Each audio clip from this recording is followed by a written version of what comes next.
جس وقت آپ خلافت سنبھالی نا، اس وقت آپ نے کوفہ والے لوگوں کی دعوت کی، لوگوں کی دعوت کی، بڑا ہجوم، کافی لوگ موجود تھے۔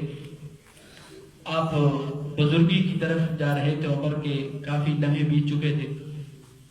ایک نوجوان آیا تو اس نے کہا، اس کو پتہ نہیں تھا کہ حضرت علی مرزا رضی اللہ تعالیٰ عنہ کون ہے۔ اس نے کسی سے پوچھا کہ حضرت علی مرزا رضی اللہ تعالیٰ عنہ کون ہے، تو لوگوں نے کہا کہ وہ جو بابا سامنے بیٹھا ہے نا، وہ حضرت علی مرزا رضی اللہ تعالیٰ عنہ۔ اس نے پوچھا تھا کہ وہ کون ہے جس نے خیبر کے دروازے کو جو ہے اپنے ہاتھ سے 40 گز دور پھینکا، وہ کون ہے اتنا بڑا طاقتور، اتنا بڑا بہادر بندہ؟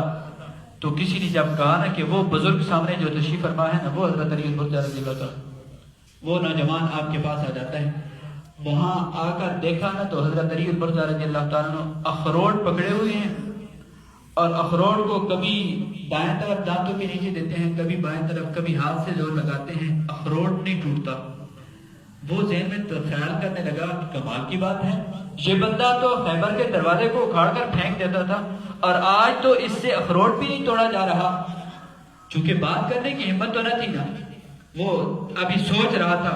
حضرت علی مرزا رضی اللہ تعالیٰ عنہ نے فرمایا، اے جوان، جو بات سوچ رہا ہے وہ زبان پہ بھی لا دے۔ اس نے کہا بس حضور کوئی نہیں سوچ رہا۔ آپ نے فرمایا نہیں، اگر تو نہیں لاتا تو میں زبان پر لا دوں۔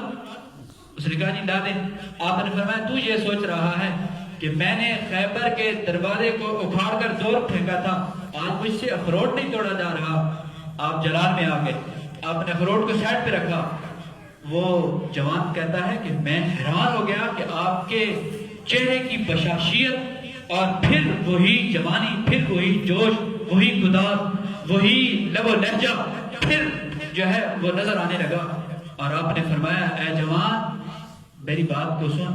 اس نے کہا حضرت ٹھیک ہے، مجھے یقین آ گیا کہ آپ نے واقعی خیبر کا دروازہ اکھاڑا ہوگا۔ آپ نے فرمایا نہیں نہیں، مسئلے کی بات بھی سمجھا تھا۔ اس نے کہا حضور کیا ہے؟ آپ نے فرمایا بات یہ ہے کہ میں اخروٹ کو توڑ رہا ہوں اپنی جسمانی طاقت سے۔ توجہ کیجیے گا، اخروٹ کو توڑ رہا ہوں اپنی جسمانی طاقت سے۔ جو میں نے خیبر کا دروازہ اکھاڑا تھا وہ تو ایمانی طاقت سے اکھاڑا۔